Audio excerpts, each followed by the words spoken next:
Hello and welcome back to my channel English Guru Ata. Dear aspirants, आज मैं आपका grammar के portion का एक इम्पॉर्टेंट टॉपिक लेकर आया हूं। जैसे कि कुछ स्टूडेंट्स ने कमेंट भी करी थी कि सर ये वीडियो आप इस पे बनाइए, तो चलिए ये लेक्चर में आपके लिए स्पेशली लेकर आया हूं। तो जल्दी से हम स्टार्ट करते हैं अपने इस स्पेशल टॉपिक को। चलिए, जी हाँ, एक्चुअली जो हमारा टॉपिक है वो जीरंड पर है। आज मैं ये लेक्चर आपका जीरंड पे दूंगा, लेकिन इससे पहले हम जीरंड पढ़ें तो हमें ये पहले पढ़ना है कि लोकेशन ऑफ द जीरंड कहाँ पर है, ग्रामर के किस पोर्शन में, किस पार्ट ऑफ द स्पीच में, और वो कहाँ पर इसकी पोजीशन है जीरंड की। चलिए थोड़ा सा मैं आपको क्लियर कराऊंगा। कुछ बेसिक चीज़ें हैं जो बहुत इंपॉर्टेंट है, वो आपको क्लियर होना मस्ट है ताकि आपको जीरंड अच्छे से समझ में आ जाए। राइट, देखिए क्या होता है। पहली बात है कि जीरंड एक वर्ब की फॉर्म होती है, ठीक है ना। ये कहाँ पे फॉल करता है, okay let me show you. This is verb, ठीक है ना। ये आपको पता है, this is one of the part of speech, okay. Verb है तो वर्ब का यानी कि जो वर्ब होती है हमारी दो तरह की होती है यहाँ पर। एक होती है फिनाइट वर्ब, एक होती है नॉन फिनाइट वर्ब। राइट, तो पहले हम जान लेते हैं ये ताकि फिनाइट वर्ब क्या होता है और नॉन फिनाइट वर्ब होता क्या है, ठीक है ना। आपको ये बेसिक टर्म है ना, थोड़ा थोड़ा हल्का हल्का आपको मैं डेफिनेशंस बताऊंगा, थोड़ा थोड़ा अंडरस्टैंडिंग क्लियर कराऊंगा कि होता क्या है, ठीक है ना। ऐसा है कि मैं बिल्कुल जीरो से शुरू कर रहा हूँ, यानी ऐसा है कि जिसको कुछ भी नहीं पता होगा जीरंड क्या होता है, वो उसके लिए भी ठीक है ये कंफर्ट, यानी कि वो समझ लेगा उसको बेसिक चीज़ें। और जो भी कोई किसी भी एग्ज़ाम की तैयारी करे सिविल सर्विसेज की, तो उसके लिए भी बहुत इंपॉर्टेंट है, क्योंकि मैं सारी चीज़ें कवर करने की कोशिश करूँगा इसमें। फिलहाल हम जीरंड की बात करेंगे, ओके। अब देखिए क्या होता है। फिनाइट वर्ब होता है the verb which changes with the change of subject and tense. Finite का वर्ब आपको पता ही होता है, वो क्या, जो टेम्परेरी होती है ना। टेम्परेरी होती है, ये डेफिनेट नहीं होती है, इनडेफिनिट होती है। अब देखो क्या है, ऐसी वर्ब, ध्यान से सुनो, ऐसी वर्ब जो चेंज हो जाती है सब्जेक्ट के चेंज होने से या फिर टेंस के चेंज होने से। यानी कि अगर सब्जेक्ट चेंज हो गया तो वो फिनाइट वर्ब भी चेंज हो जाएगी। अगर उस सेंटेंस का टेंस चेंज हो जाएगा तो फिनाइट वर्ब भी चेंज हो जाएगी। एक किस्म की ये वर्ब है। और सेंटेंस के अंदर और एक किस्म की वर्ब भी पाई जाती है, उसे हम कहते हैं नॉन फिनाइट वर्ब, जो चेंज नहीं होती। The verb that doesn't change according to the subject and tense. एक ऐसी वर्ब जो सब्जेक्ट और टेंस के मुताबिक चेंज नहीं होती, चाहे सब्जेक्ट जितनी बार बदल जाए, टेंस जहाँ का वो हो जाए, प्रेजेंट का पास्ट का फ्यूचर हो जाए, लेकिन वो नॉन फिनाइट वर्ब चेंज नहीं होती है। राइट, देखिए आपको मैं एग्जांपल्स बताता हूँ ताकि आपको अच्छे से क्लियर हो जाए। राइट, देखिए ध्यान से देखना। I am going to watch a movie, ध्यान से सुनना। I am going to watch a movie, है ना। देखो going, I am going to watch a movie, ठीक है ना। I was going to watch a movie, ठीक।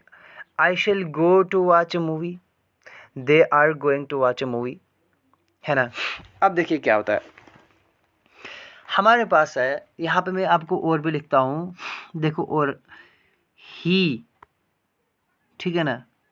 यहाँ पर क्या आएगा, he goes to watch a movie, ठीक है ना। He goes to watch a movie. ध्यान से देना, यहां पर गोइंग है ना, ये क्या है, आई है, एम और वाज है, तो यहां पर क्या है, गोइंग है। ये गोइंग क्या है, ध्यान से सुनो, एक वर्ब है। जब वाज की जगह हमने टेंस चेंज कर दिया, मैंने क्या कर दिया, टेंस इसका शेल कर दिया, यानी कि मैंने टेंस चेंज कर दिया। ये गोइंग नहीं रहा, आई शेल गोइंग नहीं रहा, ये क्या हुआ, शेल गोइंग का क्या बन गया, गो बन गया। दैट मीन्स की वर्ब क्या हो गई, चेंज हो गई। गोइंग से क्या बन गया, गो बन गया। राइट, अब देखना यहाँ पर, अगर यहां पर मैंने लिखा दे आर गोइंग, ठीक है ना, दे आर गोइंग लिखा मैंने, अगर मैं यहां पर ही से बनाता हूं, he goes to watch a movie. देखिए यहां पर मैंने क्या किया, सब्जेक्ट चेंज किया, यहां पर आई था ना, तो यहां पर क्या रहा था, गोइंग, है ना। अगर मैं आई को लिखता हूं, प्रेजेंट में बनाता हूं टेंस, तो I go, I go to watch a movie. I के साथ क्या रहा, गो रहा। अब मैंने यहाँ पर क्या कर दिया, पर्सन चेंज कर दिया ही, तो ही गो नहीं रहा, ही के साथ गोज बन गया, ठीक है ना, राइट। मैंने टेंस चेंज किया, प्रेजेंट से कंटिन्यूअस एम लगा दिया, तो क्या बन गया, गो का गोइंग बन गया, ठीक है ना।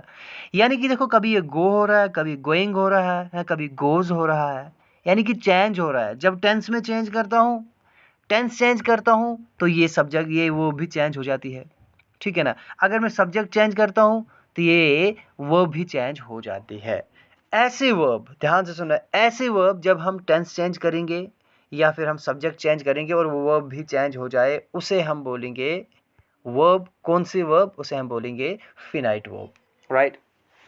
अब इसमें देखिए यहाँ पर I am going to watch a movie, ठीक है ना, I was going to watch a movie, I shall go to watch a movie, they are going to watch a movie, he goes to watch a movie. आपने देखो to आज change नहीं हो रहा है, कभी पर्सन चेंज हो रहा है, सब्जेक्ट चेंज हो रहा है, टेंस चेंज हो रहा है, लेकिन ये टू आज कंटिन्यू है, ये चेंज नहीं हो रहा है। यानी कि इस चीज को, इस सब्जेक्ट और टेंस से कुछ भी लेना देना नहीं होता, इसको कोई टच नहीं होता है। भले सब्जेक्ट जितना चेंज हो जाए, टेंस जो भी पास्ट का, प्रेजेंट का, फ्यूचर हो जाए, लेकिन ये वाच ये चेंज नहीं हो रहा है। ऐसा वर्ब जो सब्जेक्ट और टेंस के अकॉर्डिंग चेंज नहीं होगा, उसे हम बोलते हैं नॉन फिनाइट वर्ब। क्या कहते हैं, नॉन फिनाइट वर्ब, राइट। अब देखिए हम क्यों समझ रहे हैं फिनाइट एंड नॉन फिनाइट, क्योंकि जो नॉन फिनाइट वर्ब है ना, इसी नॉन फिनाइट में हमारा फॉल करता है जेरंड। हमारे पास वर्ब नॉन फिनाइट में 3 तरह की वर्ब्स आती हैं, राइट। ये नॉन फिनाइट वर्ब है, इसमें 3 टाइप्स इसकी हैं, ये 3 तरह से आता है। एक आता है इन्फिनिटिव, दूसरा आता है जीरंड, तीसरा आता है participle, right. Infinitive, gerund and participle, right. अब देखिए आपको ये समझना मस्ट है, जीरंड इसे हम पहले पढ़े, पहले आपको बेसिक ये समझना ज़रूरी है कि इन्फिनिटिव क्या होता है, पार्टिसिपल क्या होता है और जीरंड क्या होता है। आपको इस थोड़ा सा लिटिल डिफरेंट बता दूंगा कि फ़र्क क्या है, बस हम सीधा फिर अपने टॉपिक पर चलेंगे। क्योंकि देखिए क्या होता है, अगर मैं बात करूँ इन्फिनिटिव की, देखो इन्फिनिटिव, इसमें हम इन्फिनिटिव पे अगले लेक्चर में बनाऊंगा, इन्फिनिटिव पे फिर पार्टिसिपल भी हम बात करेंगे, लेकिन फिलहाल मैं आपको क्लियर कर दूँ जो बेसिक टर्म्स है, ताकि आपको कोई कन्फ्यूजन ना रहे। ध्यान से सुनना, इन्फिनिटिव हमारा क्या होता है, इन्फिनिटिव हम किसको बोलते हैं, two plus base form of verb. Base form of verb क्या होता है, यानी कि वर्ब की फर्स्ट फॉर्म, वर्ब की फर्स्ट फॉर्म से पहले टू लगा दो, वो बन जाता है इन्फिनिटिव। देखो खाना, अगर मैं बोलूंगा खाना, खाना है ना, तो ईटिंग, ठीक है ना, या बोलूंगा मैं ईटिंग का मतलब होता है खाना, या होता है टू ईट, खाना, है ना। या बोलूंगा मैं ड्राइविंग, या बोलूंगा टू ड्राइव, या बोलूंगा मैं प्लेइंग, या बोलूंगा मैं टू प्ले, या बोलूंगा मैं रीडिंग, या बोलूंगा टू प्ले, टू रीड। अब टू ईट अगर मैं बोला, टू लगा के मैंने वर्ब को यूज किया, वो बन गया इन्फिनिटिव। और अगर मैंने ईटिंग लगाया, वो मैं आईएनजी लगा दी, वो बन गया जीरंड। ध्यान से सुनना, ठीक। इन्फिनिटी क्या होता है, आप सिंपल इतना याद रखें, इन्फिनिटी हम उसको बोलते हैं वर्ब की फर्स्ट फॉर्म होगी, उससे पहले टू होगा, यानी कि टू हम लगा देंगे, प्लस लगा देंगे V1, वर्ब की फर्स्ट फॉर्म, वो बन गया आपका इन्फिनिटिव। जब हम अगला लेक्चर बनाएंगे इन्फिनिटिव, हम डिटेल में इसके रूल्स डिस्कस करेंगे, कैसे फॉर्म करते हैं इन सेंटेंस को, कहाँ कहाँ पे यूज़ होता है, डिटेल में पढ़ेंगे। फिलहाल इतना आप याद रखिए, ध्यान रखिए माइंड में, इन्फिनिटिव क्या होता है, two plus base form of that is called infinitive. अब देखिए जीरंड क्या होता है, मेन आपको फोकस इस पे करना है, ठीक है ना। इन्फिनिटी पे आप बस इतना याद रखिए, तो वो इस पार्ट में ज़रूरी नहीं है, वो अगले पार्ट में हम डिस्कस करेंगे। लेकिन यहाँ के बाद, इसके बाद जो भी पॉइंट आने वाला, सारे के सारे पॉइंट आप बिल्कुल ध्यान से लिखिए। आप हो सकता है आप स्क्रीनशॉट ले लीजिए, या फिर पेन और पेपर लेके बैठो, मेन चीज़ें उतारते जाओ, राइट। देखिए क्या है, जीरंड क्या होता है, जीरंड होता है आईएनजी फॉर्म ऑफ वर्ब, ठीक है ना, वर्ब की ING form, reading, playing, driving, eating, ठीक। अब देखो ईट क्या है, ईट क्या है, वर्ब है, आईएनजी लगा दो, बन के ईटिंग, ये बन के जीरंड। ड्राइव क्या है, वर्ब है, आईएनजी लगा दो, ड्राइविंग। प्ले क्या है, वर्ब है, आईएनजी लगा दो, प्लेइंग। रीड क्या है, वर्ब है, आईएनजी लगा दो, तो रीडिंग, ये बन गया जीरंड। अब देखिए क्या है, लेकिन आईएनजी फॉर्म ऑफ वर्ब जो एक्ट करे एज ए नाउन, याद रखना, वो एज ए नाउन इस्तेमाल होनी चाहिए। ये बात याद रखना। जीरेंट हम उसको बोलते हैं, उस आईएनजी फॉर्म ऑफ वर्ब को बोलते हैं जो एज ए नाउन काम करती है। ठीक है ना माय डियर एस्पायरेंट्स, इस चीज़ को ध्यान रखना, जो एज ए नाउन काम करती है। ठीक है ना, मैं बिल्कुल बेसिक से बता रहा हूँ आपको, बिल्कुल सिंपल सा बता रहा हूँ, ताकि जिसको कुछ भी पता नहीं जीरेंट के बारे में उसका सारा का सारा कंसेप्ट क्लियर हो जाए। आगे आगे हम रूल्स इसमें डिस्कस करेंगे कहाँ कहाँ यूज़ होता है, फिलहाल आप बेसिक्स क्लियर कर दीजिए। राइट, अब देखिए नाउन जो एज ए नाउन इस्तेमाल होगा, आईएनजी फॉर्म तो होगी लेकिन नाउन की तरह होगा। याद रखना, वो वर्ब की तरह नहीं होगा, यानी कि प्रोग्रेसिव वर्ब की तरह नहीं होगा। ठीक है ना। अब देखिए जीरेंट, अब कभी कभी होता है जो आईएनजी फॉर्म ऑफ वर्ब होती है वो एज ए प्रोग्रेसिव नाउन भी, एज ए प्रोग्रेसिव वर्ब भी यूज़ होता है, यानी कि एज एडजेक्टिव भी यूज़ होता है। तो आपको कैसे पता चलेगा? एक आईएनजी फॉर्म ऑफ वर्ब उसको हम पार्टिसिपल भी बोलते हैं। क्या बोलते हैं? पार्टिसिपल भी बोलते हैं। ध्यान से सुनना, आईएनजी फॉर्म ऑफ वर्ब को जेरेंट भी बोलते हैं, आईएनजी फॉर्म ऑफ वर्ब को पार्टिसिपल भी बोलते हैं। तो डिफरेंस क्या रहा, ध्यान रखना। आईएनजी फॉर्म ऑफ वर्ब एक ऐसा आईएनजी फॉर्म ऑफ वर्ब जो आईएनजी फॉर्म ऑफ वर्ब हो लेकिन सेंटेंस के अंदर वो कैसे वर्क करे, एज ए नाउन वर्क करे, एज ए नाउन वर्क करे, दैट इज कॉल्ड जेरेंट। लेकिन आईएनजी फॉर्म ऑफ वर्ब जो सेंटेंस के अंदर वर्क करे एज एन एडजेक्टिव, एक एडजेक्टिव की तरह वो वर्क करे, उसको हम बोलते हैं पार्टिसिपल। तो इसमें प्रोग्रेस होती है, कंटिन्यूएशन होती है, कोई काम हो रहा होता है, कंटिन्यूएशन में वो हो रहा पे काम हो, कंटिन्यूएशन होती है, लगातार कोई चीज़ हो रही होती है। ठीक है ना, एज एन एडजेक्टिव। ठीक है ना, कोई काम हो रहा होता है प्रोग्रेसिव वर्ब की तरह। अब देखो क्या है, यहाँ पर है रनिंग ट्रेन। एक ट्रेन है जो दौड़ रही है ना, दौड़ती हुई ट्रेन है ना। एक ट्रेन क्या है, वो दौड़ रही है। डेवलपिंग पेन है ना, he is developing pain in his chest है ना, उसके छाती में पेन डेवलप हो रही है, डेवलपिंग पेन। अब देखो, जो general construction of the sentence क्या होता है, नाउन होता है ना, नाउन से पहले किसकी जगह होती है, एडजेक्टिव की होती है। ठीक है ना। अब देखिए, हाउस क्या है, नाउन है, इससे पहले क्या है, एडजेक्टिव है, बर्निंग। दैट मीन्स कि यहाँ पर एडजेक्टिव है इसका, तो ये क्या है, ये पार्टिसिपल है, क्योंकि बर्निंग हाउस जलता हुआ घर। दैट मीन्स ऐसा घर जो जल रहा है, कंटिन्यूएशन है, जो जल रहा है। ठीक है ना, ऐसा घर जो जल रहा है, कंटिन्यूएशन है। पेन है, नाउन है, ऐसा दर्द जो डेवलप कर रहा है, जो बढ़ रहा है। ट्रेन है, ऐसी ट्रेन जो रन कर रही है। ठीक है ना, यहाँ पर प्रोग्रेस है, कंटिन्यूएशन है, तो इसको हम बोलते हैं पार्टिसिपल। ठीक है ना, लेकिन नाउन क्या होता है, वो कंटिन्यूएशन उसमें नहीं होता है। सिंपल कंसेप्ट आपको याद रखना है। जेरेंट हम बोलते हैं आईएनजी फॉर्म ऑफ नाउन को, आईएनजी फॉर्म ऑफ वर्ब को जो यूज होती है एज ए नाउन, और पार्टिसिपल होता है आईएनजी फॉर्म ऑफ वर्ब जो यूज है तो एज एन एडजेक्टिव। चलिए हम आगे बढ़ते हैं, एग्जांपल्स के साथ आपको अच्छे से समझ में आ जाएगा। हम डिटेल से पढ़ते हैं अब gerund. What is gerund, gerund होता क्या है। राइट, अब देखिए क्या है gerund. V1 plus ING, verb की फर्स्ट फॉर्म प्लस आईएनजी लगा दो, जो काम करेगा as a noun, that is called gerund. अब देखिए क्या है, जेरेंट को हम इस्तेमाल करते हैं एज ए सब्जेक्ट। अब ओबियसली बात है, नाउन है, ठीक है ना, तो एज ए सब्जेक्ट तो इस्तेमाल होगा ही, क्योंकि नाउन की तरह इस्तेमाल हो रहा है, तो नाउन तो एज सब्जेक्ट इस्तेमाल होता है, एज एन ऑब्जेक्ट इस्तेमाल होता है, direct object, indirect object, object of preposition इस्तेमाल होता है, वो सारे के सारा हम पढ़ेंगे डिटेल से। तो जेरेंट को हम इस्तेमाल कर सकते हैं एज ए सब्जेक्ट। देखो, प्लेइंग इज गुड हैबिट, यहाँ पर क्या है, सिंपल तरीका क्या है, प्लेइंग इज गुड हैबिट। अब देख रहे हैं यहाँ पर खेलना, यहाँ पर क्या कोई फंक्शन हो रहा है, कोई वर्क हो रहा है, क्या कोई एक्शन हो रहा है, यहाँ पे नहीं हो रहा है ना। प्लेइंग इज गुड हैबिट, खेलना क्या है, एक अच्छी आदत है। अगर मैं बोलूँ ही इज प्लेइंग, है ना, ही इज प्लेइंग, वो खेल रहा है, यहाँ पर कंटिन्यूएशन है, इस वक्त आपके सामने वो कोई क्या कर रहा है, खेल रहा है। लेकिन मैंने बोला प्लेइंग इज गुड हैबिट, खेलना अच्छी आदत में, जहाँ पर कोई काम तो नहीं हो रहा है ना। तो अगर काम नहीं हो रहा है, आईएनजी फॉर्म ऑफ वर्ब है, अगर काम नहीं हो रहा है तो एज ए नाउन इस्तेमाल हो रहा है। ठीक है ना, सब्जेक्ट का इस्तेमाल हो रहा है तो एज ए नाउन है ये, दिस इज कॉल्ड जेरेंट। तो ये यहाँ पर प्लेइंग क्या है, जेरेंट है। अगर प्लेइंग इज गुड हैबिट है तो जेरेंट है प्लेइंग, अगर ही इज प्लेइंग है तो वो प्लेइंग क्या बन जाएगा आपका, वो बन जाएगा आपका पार्टिसिपल बन जाएगा, कंटिन्यूएशन बन जाएगा, वो उसमें एक्शन होगा, वो बन जाएगा ना वो। यहाँ पर ये क्या है, वर्ब है लेकिन एज ए नाउन इस्तेमाल हो रहा है, याद रखना। अब देखिए मैं आपको बोलता हूँ कि अगर आपको सेंटेंस के अंदर ढूंढना होगा कि जेरेंट को ढूंढना होगा, कैसे ढूंढोगे, कैसे पहचानोगे? आप क्वेश्चन करोगे उस वर्ब को व्हाट से। किससे करोगे क्वेश्चन? व्हाट से।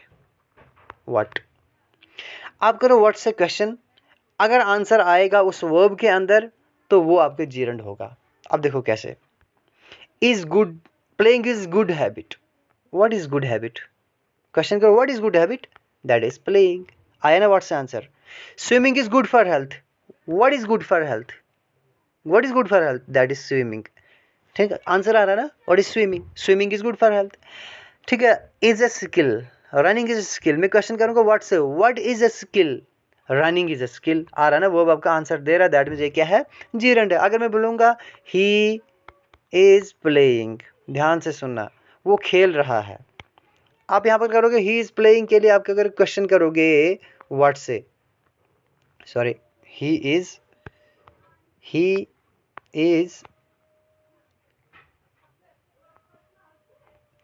प्लेइंग, है ना। व्हाट इज प्लेइंग, अब ही तो व्हाट है नहीं, है ना। जो ही है वो क्या थोड़ी है। हु इज प्लेइंग होता तो चलो हु से ही आ जाता, लेकिन what is playing, that means ये प्लेइंग आपको आंसर नहीं दे रहा है ना। व्हाट इज प्लेइंग मत आंसर आ रहा है, तो दैट मीन्स ये क्या है, यहाँ पर जीरंड नहीं है। तो सिंपल ट्रिक आपको ये है, आपको सेंटेंस के अंदर जीरंड ढूंढना होगा। आप उस जीरंड आईएनजी फॉर्म ऑफ जो वर्ब होगी उसको क्वेश्चन व्हाट से करो, आंसर आ जाएगा तो वो आपका जीरंड होगा, राइट। तो जीरंड का इस्तेमाल अलग अलग इस्तेमाल होता है। कैसे कैसे हम इस्तेमाल कर सकते हैं जीरंड को? हम इस्तेमाल कर सकते हैं एज ए सब्जेक्ट, सब्जेक्ट की जगह हम इस्तेमाल कर सकते हैं। क्यों कर सकते हैं? क्योंकि जीरंड क्या है, because it is noun. Gerund is a noun, that's why कि नाउन को हम सब्जेक्ट का इस्तेमाल करते हैं, ऑब्जेक्ट का इस्तेमाल करते हैं, वहीं पर जीरंड को भी हम सब्जेक्ट और ऑब्जेक्ट का इस्तेमाल कर सकते हैं। Gerund as a direct object. अब देखिए ऑब्जेक्ट तीन तरह के होते हैं। देखिए मैं आपको यहाँ पर इसकी डिटेल नहीं बताऊंगा, मैंने आपको पढ़ाया है, एक वीडियो बनाया मैंने सब्जेक्ट एंड ऑब्जेक्ट पे डिटेल डिस्कस किए मैंने, उस पर सब्जेक्ट ऑब्जेक्ट टाइप्स कैसे क्या होते हैं सब कुछ मैं डिस्क्रिप्शन में उसका लिंक दे रहा हूँ, या फिर आप मेरे चैनल पे जा सकते हैं इंग्लिश गुरु आता पे, आप वहाँ पे देख सकते हैं सर्च करके सब्जेक्ट एंड ऑब्जेक्ट, उसमें सारी डिटेल है। मैं आपको खाली यहाँ पर बताऊँगा कि इस्तेमाल जीरंड का, राइट। तो जीरंड को हम एज ए डायरेक्ट ऑब्जेक्ट भी इस्तेमाल कर सकते हैं। डायरेक्ट ऑब्जेक्ट यानी जिसमें डायरेक्टली वर्ब फॉल करता हो, डायरेक्टली। अब देखो रिया लाइक्स प्लेइंग। अब देखो अगर मैं बोलूंगा रिया इज प्लेइंग, रिया क्या कर रही है, खेल रही है। तो यहां पर रिया क्या कर रही है, कोई एक्शन कर रही है ना, एक्शन कर रही है ना। अगर एक्शन करे दैट मींस जीरंड नहीं हो सकता, क्योंकि नाउन तो कोई एक्शन करता है नहीं, ठीक है ना। अब देखिए यहां पर Riya likes playing, what Riya likes, question करो व्हाट से, व्हाट रिया लाइक्स प्लेइंग। अब देखिए रिया क्या करती है, पसंद करती है, किस चीज को, खेलने को पसंद करती है। रिया खेलना पसंद करती है। अब यहाँ पर प्लेइंग तो है, कोई एक्शन तो नहीं हो रहा है ना, एक्शन नहीं हो रहा है। यहाँ पर वर्ब क्या है, जो मेन वर्ब है वो लाइक्स है ना, लाइक्स है ना। लाइक क्या करती है, वो पसंद करती है, क्या करती है, पसंद, खेलना। रिया को खेलना पसंद है, आया ना ऑब्जेक्ट की जगह, डायरेक्टली वर्ब यहाँ पर फॉल कर रहा है, ठीक है ना, डायरेक्टली। तो playing is here object. Clear, I hope आपको क्लियर हो रहा होगा, ठीक है ना। अगर आपको कहीं भी कंफ्यूजन होगा आप कमेंट बॉक्स में लिख दीजिए, या फिर आपको वीडियो एक दो बार, दो तीन बार जरूर देख लीजिए, ताकि आपको कंसेप्ट अच्छे से जहन में बैठ जाए, इससे बाहर आपको कुछ नहीं आएगा, बस ध्यान से देखिए। अब देखिए जीरंड को हम इस्तेमाल कर सकते हैं as an indirect object also. अब देखो डायरेक्ट ऑब्जेक्ट और इनडायरेक्ट ऑब्जेक्ट भी होता है। मैंने आपको पहले ही कहा, मेरे ऑब्जेक्ट और जो subject and subject versus object जो वीडियो उसको आप देख लीजिए, आपको बिल्कुल क्लियर हो जाएगा सब्जेक्ट क्या होता है, टाइप्स क्या है, ऑब्जेक्ट क्या होता है, टाइप्स क्या है, डायरेक्ट इनडायरेक्ट ऑब्जेक्ट क्या होता है, वहां पर जाके देख लीजिए। अब देखिए indirect object, she gives planning a trip too much time. अब देखिए यहाँ पर she gives too much time, यहाँ पर जो ये है ये क्या है, मच टाइम क्या है, much time is here object, क्या है, मच टाइम ऑब्जेक्ट है। कौन सा ऑब्जेक्ट है ये है डायरेक्ट ऑब्जेक्ट, क्या है, डायरेक्ट ऑब्जेक्ट। और यहाँ पर जो प्लानिंग है ट्रिप क्या है, प्लानिंग है ट्रिप क्या है, ये है इनडायरेक्ट ऑब्जेक्ट, क्या है, इनडायरेक्ट ऑब्जेक्ट। ध्यान से सुनना, क्यों, क्योंकि पहले ये गिव्स क्या डायरेक्टली इस पर कर रहा है वर्क, ठीक है ना।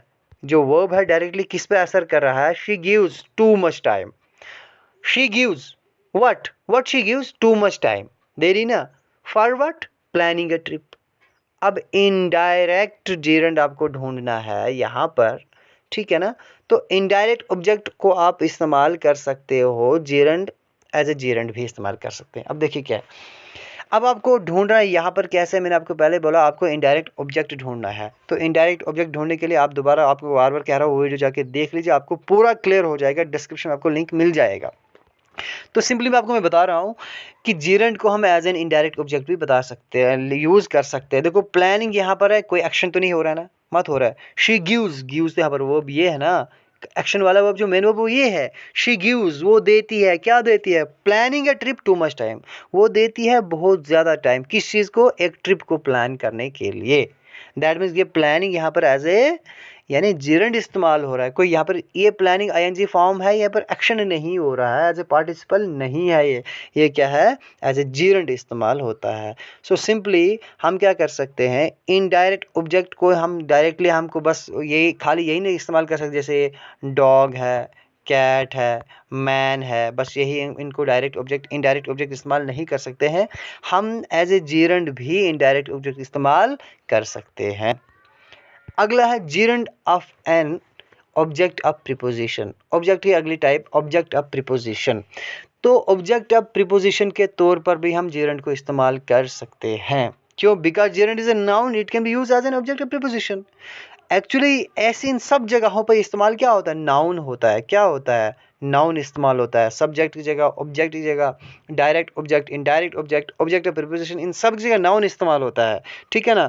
तो इन सब की जगह जेरंड भी इस्तेमाल हो सकता है। क्यों? क्योंकि जेरंड भी क्या है, एज ए नाउन ही तो है, जेरंड भी तो नाउन ही है। दैट्स व्हाई इन सब की जगह क्या हो सकता है, इस्तेमाल, जेरंड भी इस्तेमाल हो सकता है। अब देखिए, besides reading she likes writing, ठीक है ना। Besides reading she likes writing, she likes writing. अब बिसाइड्स रीडिंग देखो क्या है, यहाँ पर ऑब्जेक्ट ऑफ प्रीपोजिशन है। मैंने आपको समझाया कि ऑब्जेक्ट ऑफ प्रीपोजिशन होता क्या है। देखो ऑब्जेक्ट ऑफ प्रीपोजिशन क्या है, यानी कि बिसाइड्स ये क्या है, दिस इज कॉल्ड प्रीपोजिशन, ठीक है ना। बिसाइड्स रीडिंग ये बन गया आपका object of preposition, right. She likes writing, ठीक है ना। तो ऑब्जेक्ट ऑफ प्रीपोजिशन मैंने आपको पहले भी कहा, ठीक है ना। यानी कि besides reading she likes writing, यहाँ पर क्या है, ये इस्तेमाल हो रहा है as an object of preposition, ठीक है ना। ये क्या है, ये है ऑब्जेक्ट ऑफ प्रीपोजिशन। यहाँ पर रीडिंग इसका क्या है, जेरंड इस्तेमाल हो रहा है, ठीक है ना। लेकिन यहाँ पर ये रीडिंग क्या है, ऑब्जेक्ट है, और कौन सा ऑब्जेक्ट है, object of preposition, right. Okay okay, चलिए नेक्स्ट है जो, अब इसके हम रूल्स पढ़ लेते हैं। मैंने आपको अभी तक ये बोला कि हम जेरंड को कहाँ कहाँ पे इस्तेमाल कर सकते हैं, राइट। अब कुछ रूल्स इसके डिस्कस करेंगे हम कि जेरंड के क्या क्या रूल्स हैं। देखिए इंपॉर्टेंट रूल्स जो बेसिक्स हैं, gerund must be used when a verb comes after preposition. ध्यान से सुनना, जब भी जेरंड के, यानी कि जब एक वर्ब आती है आफ्टर प्रीपोजिशन, प्रीपोजिशन के बाद अगर कोई वर्ब है तो वहां पर जेरंड इस्तेमाल होगा, मस्ट है, ठीक है ना। प्रीपोजिशन के बाद हमेशा जेरंड आएगा। क्या आएगा, अगर प्रीपोजिशन के बाद कोई वर्ब आ रही है तो वो जेरंड फॉर्म की होनी चाहिए, याद रखना। He is good at driving, at क्या है, प्रीपोजिशन है, तो ड्राइविंग आ गया, ये क्या बन गया, जेरंड है। तो यहाँ पर ड्राइविंग कर तो नहीं रहा है ना, एक्शन तो नहीं ना है, एज ए नाउन ही इस्तेमाल हो रहा है ना, वर्ब की फॉर्म है ये, लेकिन एज ए जेरंड इस्तेमाल हो रहा है।